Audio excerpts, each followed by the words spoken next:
Hello, welcome to my next YouTube video. What a marvelous adventure it will be.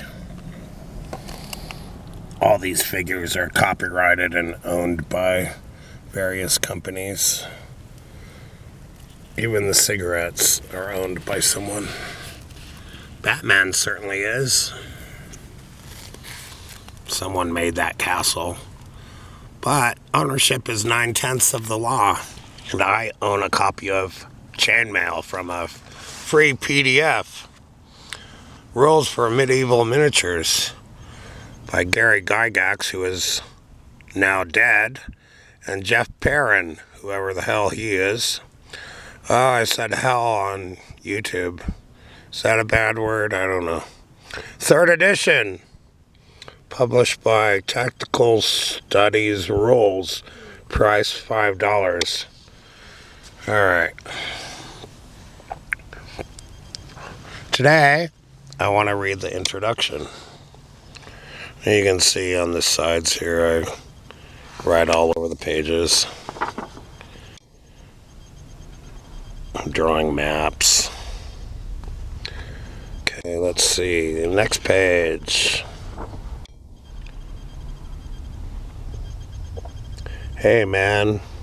So that's not my art, but it's appearing in my video.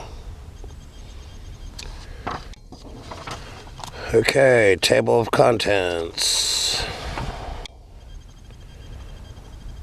That's as far as I've written in this booklet. Not very good photographs. But people back then had to use their imagination. The world was in black and white back then, as stated in the Calvin and Hobbes comic strip in the newspapers.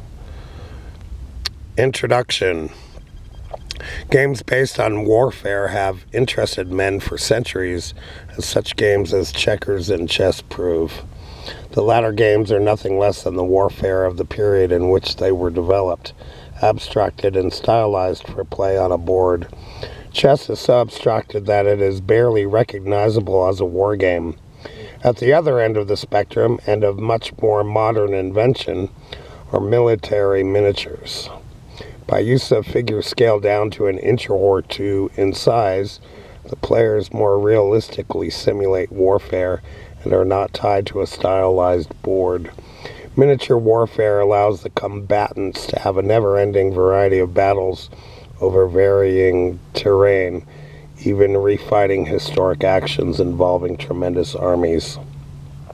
In order to play a war game, it is necessary to have rules, miniature figures and accompanying equipment, a playing area, and terrain to place upon it. There can be no doubt that you have fulfilled the first requirement, for you have purchased this set of rules. I didn't. Your troops can be any scale that you desire. The playing area that the battles are fought out upon should be a table rather than the floor. It can be from a minimum of 4 feet to a maximum of 7 feet wide, and it should be at least 8 feet in length. These sizes will assure ample room for maneuver. There are several methods of depicting the terrain features generally used for war games, such as hills, woods, rivers, roads, etc. First, you can utilize odds and ends to simulate terrain, or buy commercial materials from your hobby supplier and lay them out on a flat surface to form a battleground. Scraps of wood with the edges and corners smoothed or pyramided to form hills of varying size and elevation. Twigs with pieces of green sponge or lichen stuck on and set in clay bases serve as miniature trees. Rivers are drawn with blue chalk or made with strips of blue plastic or felt. Roads are represented in much the same way as rivers, only brown is used. With a little imagination, almost any kind of terrain can be constructed in like manner. A more advanced method is to construct terrain on 2 foot by 2 foot pieces of masonite, or similar material, sculpting hills, gullies, ridges, rivers, and so on with plaster and or paper mache. Trees and houses are set into the soft modeling compound, and permanent sections of wargaming terrain are thus made. When a game is to be played, the terrain blocks are simply laid out to form the kind of battlefield desired. Finally, the most complicated form of wargaming table is the sand table. A sand table is really nothing more than a flat table with a raised edge to allow the top to be covered with a few inches of sand. Of course, all that sand will weigh very much when wetted down to form terrain features, so the table must be a very sturdy construction and rest on a basement or garage floor. The sand table's greatest advantage is that it allows full rein to the player's desires for differing landscape, and it provides the most realistic looking battlefields for miniature warfare. Right, now on to page 6. The forces to be pitted against each other can be drawn from an historical account chosen by point value, assigned by a third, neutral party, or worked out from a campaign situation where larger armies are moved on a map until hostile forces come into contact. The balance between the forces is something best determined by experience. However, troops armed with missile weapons are generally much more powerful than like troops that lack such weapons.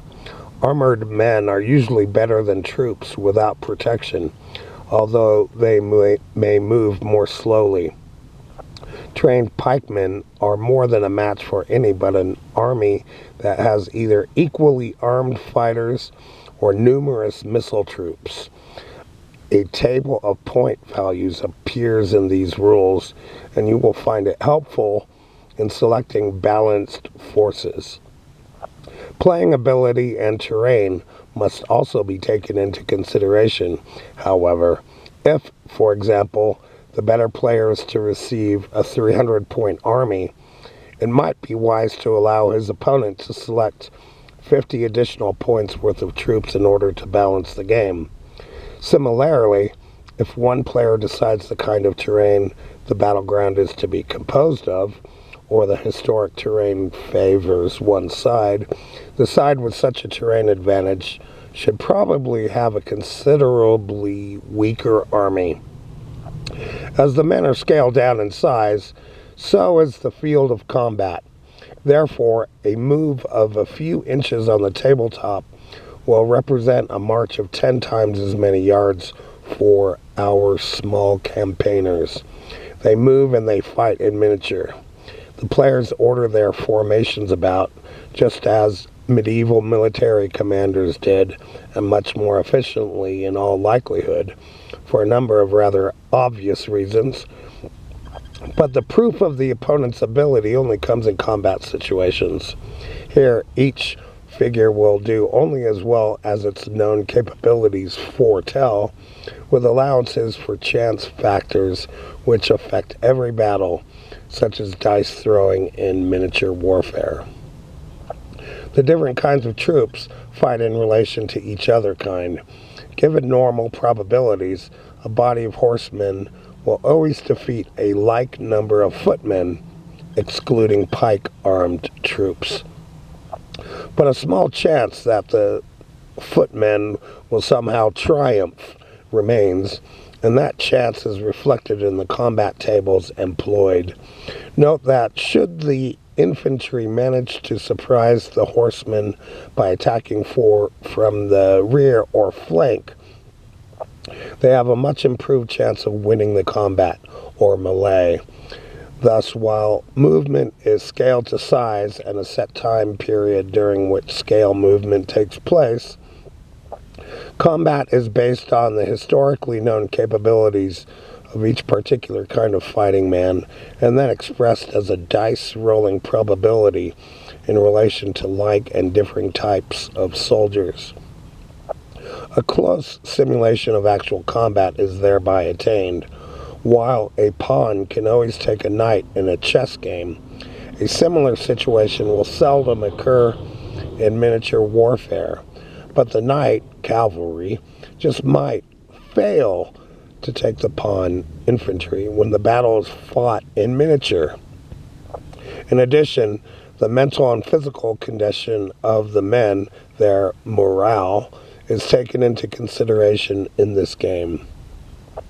Morale is checked before and after combat, basing the determination on historical precedent, just as the fighting ability in actual cases was drawn upon to calculate melee results.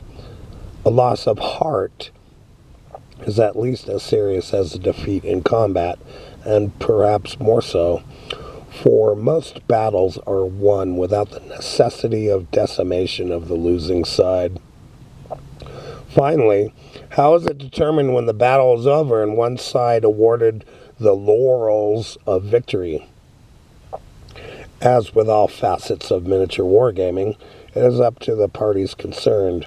The game can continue until one side is reduced below a certain percentage of its original strength, 25%, 50%, 75%, or whatever.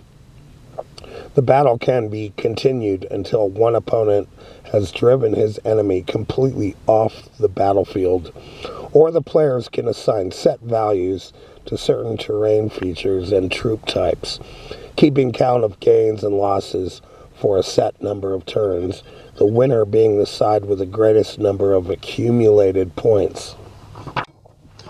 If both opponents have an historic bent, they can refight an actual battle or even an entire campaign in a series of battles and adjudicate the end result based on what actually took place in the past. With no other form of wargaming, or nearly any form of game for that matter, is the player given the scope of choice and range for imagination that miniature warfare provides. You have carte blanche to create or recreate fictional or historical battles, and the following rules will, as closely as possible, simulate what would have happened if the battle had just been fought in reality. So there's another picture. So that was written by Gary Gygax. What's cool, what I'm thinking about is you're going to have an army of Old West dudes with guns and have an army of stormtroopers. And the population of the Wild West Army would be far greater than the stormtroopers to balance out the sides, so it would be a fair fight. Now, I know regular bullets can go through that stormtrooper armor because it's just plastic. So, Chainmail was the game before Dungeons and Dragons, and I'm really interested in playing it as soon as I read the rules and figure out how to do that.